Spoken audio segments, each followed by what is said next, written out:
Hi, this is our CIT video presentation. I'm Charlie Harris. I'm Brendan Devine. I'm Tristan. The first question we chose was the dignity of difference. The question asks, what does Rabbi Sachs means by search for a new way together? He proposes that if religion is the problem, then the solution must be found in religion. What does the solution and what solution inside of religion does he find? What does he mean by the dignity of difference? How is this relevant in the world today? Well, my take on this, on Rabbi Sachs' quote, was we need to find new ways, like outside of our own personal beliefs. Like if you're a very religious person, you could maybe tap into like the scientific world for like answers of questions you're looking for. And I was a little bit going off of Charlie, not being closed-minded. If you're a different religion, looking at Christianity or Muslims or whatever Christian religion you want to look into, don't be closed-minded off of to other people's religion and other people's beliefs. I think some scientific studies can show that some religions may not be true, and that might hurt a couple people when I say that. But honestly, I figured, why believe in science when you don't know a lot of things in this world is true or not? So for people believing in what you want to believe in, believing in whatever Christ you want to believe in, whatever religion you want to believe in, without scientific proof or anything, just be you and be believing in what you want to believe in. Yeah, I think it's important to understand where people are coming from, because there's technically no way of knowing if which religion is true or if any of them are true, but sometimes it can just be more of a way of life. Because like if I'm doing something, like I don't know 100% if God is real or not, but sometimes I'll think like, would God want me to do this? And it leads to me making a better decision, and it can lead to me being more selfless and more considerate of other people. Because if you just live life thinking like once you die it doesn't matter how you lived, then you'll start just being selfish and not caring about what the impacts of your decisions make on other people. Yeah, I like that point Brandon brought up with like how God changes his decision making. I think it's really dependent, like person to person, like not necessarily how you view God, but how you want to be viewed as a person. Like even if you don't believe in God, you can still do the things God said to do, like treat others with respect and kindness. And I think that shouldn't matter if you're like scientific or religious. I think both ways is just be a good person. I think in today's world, this is very relevant, and the fact of a lot of people younger than us or the older generation believes in God and whatever religion they're associated with, but a lot of the younger version of our generation really don't believe in God, any religions, and I think that's very different than what the world used to be, as in them believing in their Christ and their Lord and Savior.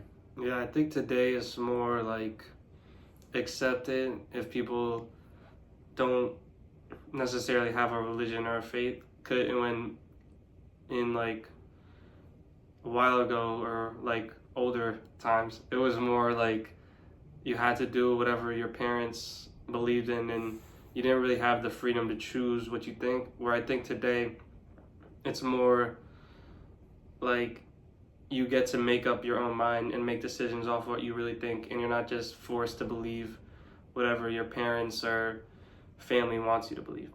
Yeah, I think it kind of relates to the title of the writing, the dignity of difference. I think that's like being proud of being like who you are, like not like confining to like a norm or like doing whatever the masses do just because you think that's the right way. Like be proud of your own decisions that you make and how you make them because your own decision, not because someone else is making them for you. Yeah, and I think when Rabbi Sachs by search for a new way together, I think he's saying that at the end of the day, we all have the same end goal, no matter what your religion is. So is basically religion's like a lifestyle. So we all are going for the same end goal of living a good life, living a life how we think that God or whoever your God is would want you to live. So when he's saying search for a new way together, he's saying that we can combine our different ways and religions to all be good people. Going back on him proposing that if religion is the problem, then the solution must be found in religion. The solution that he found inside of the religion was healing, understanding, and peace. I think this is huge because I think that no matter what you believe in or who you believe in and what God or no God, I think sometimes you just sit down, and if you're having a rough day, having a bad day, having a rough time at life, having a rough week, I think you kind of sometimes, and I think I speak for the majority of people on this earth, you just sometimes sit down, relax, and just help and ask God for help. Ask God for peace, ask God for healing, understanding. And I feel like I find myself doing that a lot myself personally. Like if I'm having a rough week and I just feel like nothing's going my way, I'll just sit down in my bed and just be like, God, please give me peace. Please just let me, just let me have my own thoughts and my own good days. Yeah, it kind of goes off what we were talking about earlier in the question with like everyone having their own path and like their own beliefs, but for Rabbi Sachs, his belief helped him find like the healing, understanding, and peace that he was searching for. So I feel like that just opens up the door for other people to like explore their like subject matter, I guess you could say, to like try to find what Rabbi Sachs found in religion with like the healing, peace, and understanding. A quote we found from the reading that actually stood out to us was, religion, when it is not a source of violence, is a source of peace and respect for the dignity of difference. I saw that quote and I liked it. I thought it was a good message for the readers to like understand what religion could be for them, because what it was for the rabbi. So I think he understands like how to send a message to the readers of like, if they're scared to like dive in fully into religion, like there's a community already based, and like it can clearly, it brought him the inner peace he was looking for. So he's like saying that to other people to do the same thing, like with his experiences. Going off of what Charlie just said, coincidentally, we actually chose the same quote, and I think this quote just speaks more volume than it reads, and I feel like it will go over a lot of people's heads. Source of violence, source of peace, and showing the respect and dignity for people that are indifferent with them.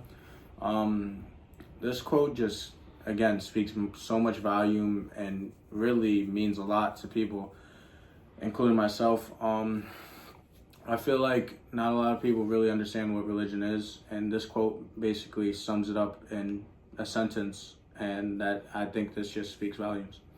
Yeah, I also like how he included the source of violence, because like there's obviously like a history with religions and like bad battles and like murdering and crucifying and all that bad stuff, but he's trying to look past it in this quote, and he especially mentions it like it's a source of peace and respect instead of like violence, which I think is very helpful to like not scare people away from religion. Yeah, and so why I really like the quote that you guys picked is because religion's not a reason for violence. It's more of like your own personal thing. So there's no reason to get upset if someone has a different religion with you, because at the end of the day, we were all created by God. So if that's what you believe, so if someone is different from you or has a different lifestyle from you, it's stupid to get violent or angry or upset about it, because at the end of the day, we're all just trying to be the best humans we could be. All right, that's all of our thoughts for the first question. And then the second question we picked was from Life's Great Questions / 7-Story Mountain. It's about how do Veneer and Merton define and explain what gives life meaning and purpose? Are there similarities between the authors, differences? Include quotes from each author to support your answer. So when I was reading Veneer specifically, I was looking at how she told us to like find meaning through love and community and like the people around us, and how if we embrace others with like our own actions and our own thoughts and our own behaviors, then it will be very like helpful to the outside world, because they'll see how positive we are as a person. They'll want to emulate that. They'll want to do what we're doing. And then by the time everyone sees it, the community will just be so uplifted with everyone coming together and helping. So that was like Veneer's main message. And then I actually found a quote from it too. It's to be human is to be bonded together, each with our own weaknesses and strengths, because we need each other. I just really like that because there's another quote similar. It's like you're only as strong as your weakest link. So I think if everyone from the weakest link to the strongest part of the group is like together as and like locked in as one, I think like that's the strongest bond you can create. What I really like about this quote is it shows that you need the continuity, because everybody has different strengths and weaknesses, and so you got to accept people for their weaknesses, because nobody's perfect and you have weaknesses too. So just because your strength might be someone else's weakness, you shouldn't judge them for that.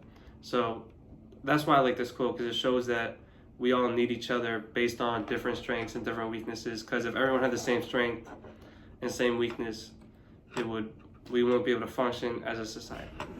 I really like this quote personally because I feel like I could just print this quote out and put it in the football locker room. I feel like in the world that we live in now, not a lot of people really understand this, meaning they look at someone and they say, oh, you suck at basketball, and that's their weakness. Yeah, help them get better. Maybe that's your strength, but maybe your weakness is their strength. So on the football field, at least, for example, Charlie could not be a good blocker, but he's fast, and my weakness is speed, and I'm a good blocker. We could both balance each other out and help each other by doing those things that we need to do as a team to win. And I feel like if a lot of people took this and applied it to the real world, the community and the world in itself would be a better place, and not bad world, but a better place that we are now.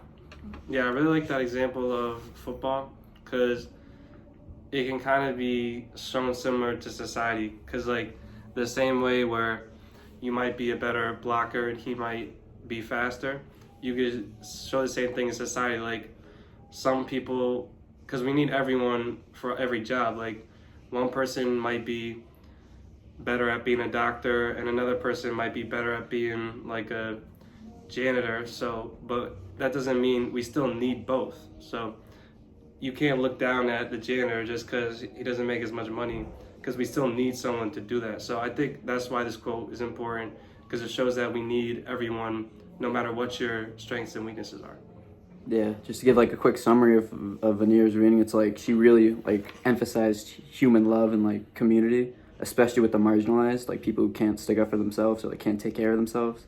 She really was like push them, like make them part of your community, support them and uplift them. So I really enjoyed that for the reading.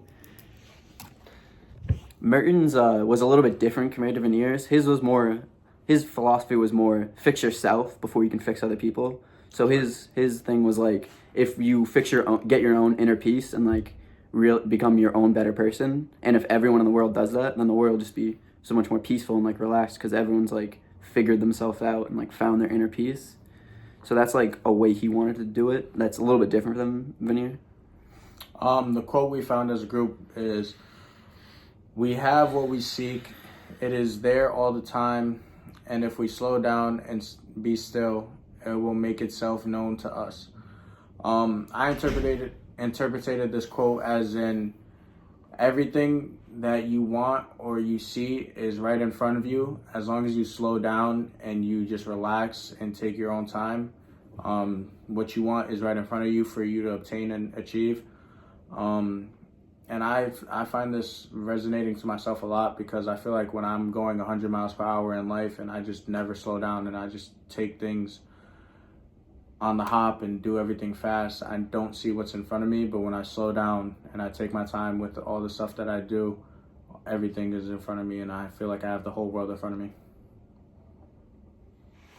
And another thing, my thoughts on the quote was that I thought it was interesting because I can kind of relate to it, because it was saying you got to slow down and be still, and what comes to you is going to come to you. So I kind of can relate that sometimes, because sometimes if something is like happening in the future, I'll just like want it to happen like right now. And sometimes you got to slow down and enjoy like what life's coming, because when he says what we seek, it is there all the time. To me, that means what's gonna happen is gonna come to us, and it's just gonna happen and you can't stress about things that's out of your control.